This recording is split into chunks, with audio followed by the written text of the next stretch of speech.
Hey everyone, how's it going? And we are back, y'all. Thank you for watching today. Go ahead and hit that like button, people.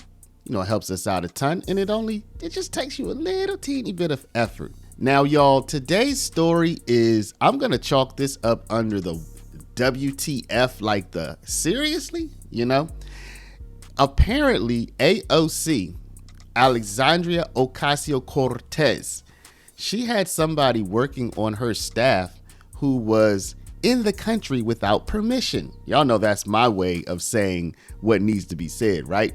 Someone who didn't have permission by the federal government to be in the country. According to the Post Millennial, now this story has not really gotten out there that much, but I see Tim Pool talked about it. Let's jump to the story from the Post Millennial. AOC aide in the U.S. illegally self-deports to Colombia. Say what? Victory. She employed an illegal immigrant? That's a crime, isn't it? That is I feel crime. like Well, hold on. I got to get the context here. What's going on? An aide to AOC self-deported after being in the U.S. illegally. Diego de la Vega said he has freedom of movement in Colombia now after he overstayed his visa in the U.S. Okay, so overstayed visa. Did she hire him when he was allowed to work here? What's going on? I've seen it in a couple of other places, so I'm going to bring it up. According to Post Millennial, AOC aide who was in the U.S. illegally has self-deported to Colombia. Now, let's take a look. It says, an aide to Alexandria Ocasio-Cortez has self-deported after being in the United States illegally. The aide, Diego de la Vega, said he has, quote, freedom of movement in Colombia now after he overstayed his visa in the United States. Now, according to the Washington Free Beacon, De La Vega left the U.S. in December after he overstayed his visa that he received when he was 7 years old. Now, y'all, typically when you get a visa, for those of you who don't know, you can get a very, very short-term visa, like 90 days. Sometimes you can get a visa for 5 years, maybe 10 years. I haven't seen any visas that last from like when you're 7 all the way up to when you're an adult. So I don't know, maybe it was renewed, who knows? But anyway, let's continue. De La Vega has relocated to Bogota to be with his wife, who is another illegal immigrant to the U.S. So I guess she left as well. In an interview with Migrant Insider, the aide said that he was, quote, illegalized, quote, in the U.S. and that he would have the, quote, freedom of movement, quote, in Colombia. It is not clear how De La Vega was able to be employed by the lawmaker, although he was barred from working in Congress because of his legal status. Now, in case you didn't see it, AOC, she knows that she might be on the hot seat. From a recent interview, it becomes clear. Take a look at what she said to the interviewer about how she might be on the hot seat, and also how she reached out to the Department of Justice to try to figure out if they're investigating her. As far as I know, she still hasn't heard back yet. you had a recent dispute, if that's the right word, with Tom Homan, the president's Homeland Security czar, so-called. You held an online forum, a Know Your Rights forum, that he didn't like. What were you doing? What was your goal as you saw it? My job is to educate and act as a liaison of critical information to my constituents. And I was informing all of my constituents of their constitutional protections, and in particular, their constitutional protections against illegal search and seizure in the United States. Homan was upset, I suppose, because he felt that you were giving advice to people who were here illegally. Were you? I was giving advice to all of my constituents. Yeah. He said he was going to report you, or even that he did reach out to the Department of Justice. Have you heard from the Department of Justice? I have not, and I intend on reaching out to the Department of Justice to inquire. Really?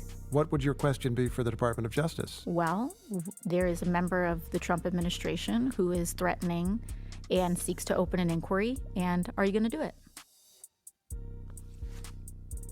What would you learn? What do you hope to learn from that exchange? I think it's important to know where this administration stands and if they intend on using political intimidation to silence their critics.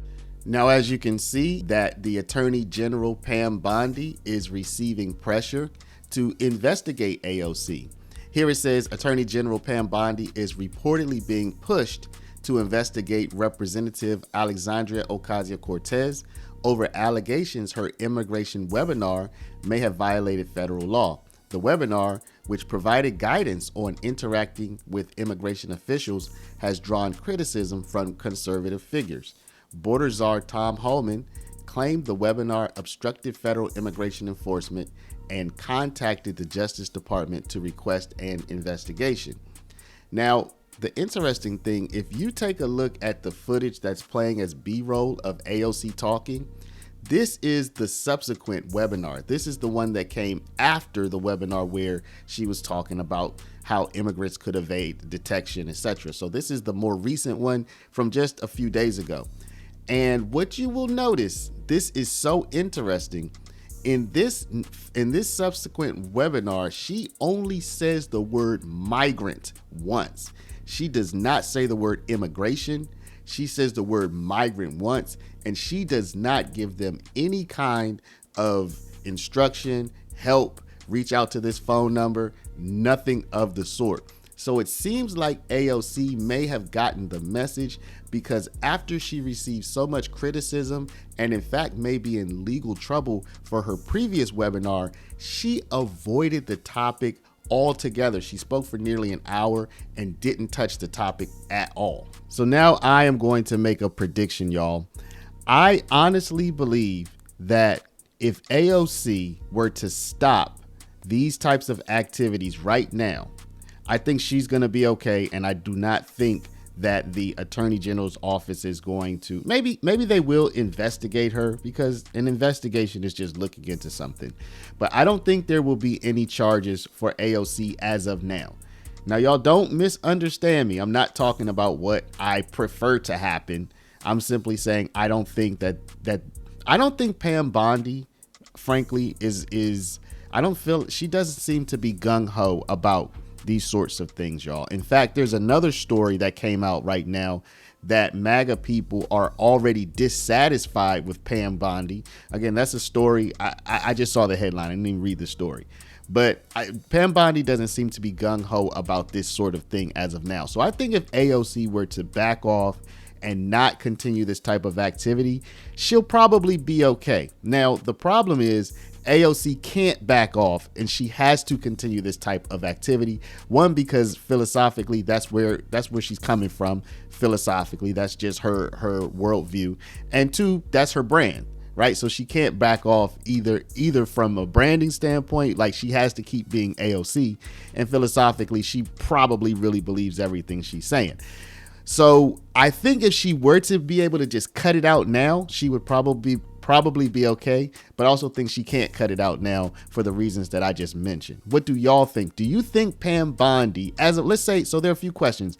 As of now, do you think that Pam Bondi is going to go after AOC? Like, seriously, forget the investigation. Will she put charges on AOC just for what she's done as of today? And if you say no, do you think that AOC will continue to the point where Bondi or the Attorney General has to do something? I'd like to know what y'all have to say. So y'all, you already know, please share this video out. Stop whatever you're doing right now. Touch the share button. Put in somebody's text message, somebody's WhatsApp, email, Facebook, Instagram, Snapchat. Share this video out for me, please. Also, if you're not a subscriber, please do go ahead and subscribe. Appreciate y'all. Love y'all. And we'll see you back in the next one.